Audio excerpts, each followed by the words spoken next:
কোনো প্রতিবাদও জানাতে পারেনি, কিন্তু আজকে আমাদের সবাই এসেছে, আমরা প্রতিবাদ জানাতে পারছি।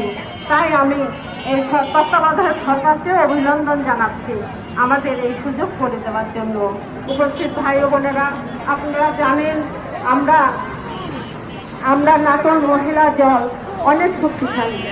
সাবিনা ইয়াসমিন ছবির নামে যে মিথ্যা বানায়ের কথা বলেছে, এই অপমান শুধু আমাদের নয়, আমাদের নাটোরবাসী সকলে। আমরা প্রতিবাদ জানাচ্ছি এরকম অপবাদ যেন আর কোনোদিন কোনো নেতা কোনো মহিলার উপর দিতে না পারে। উপস্থিত ভাই ও বোনেরা, আমরা এর জন্য এর সুস্থ বিচার চাই। উপস্থিত মা ও বোনেরা, আপনারা দূর দূরান্ত থেকে এসেছেন, আপনারা আমাদের অনুষ্ঠানে যোগদান করেছেন, আমাদেরকে সহযোগিতা করে আমাদের আন্দোলনকে সফল করেছেন। এজন্য মহিলা দলের পক্ষ থেকে আমি আপনাদেরকে সংগ্রামী শুভেচ্ছা জানাচ্ছি। আপনারা সবাই ভালো থাকুন। আমি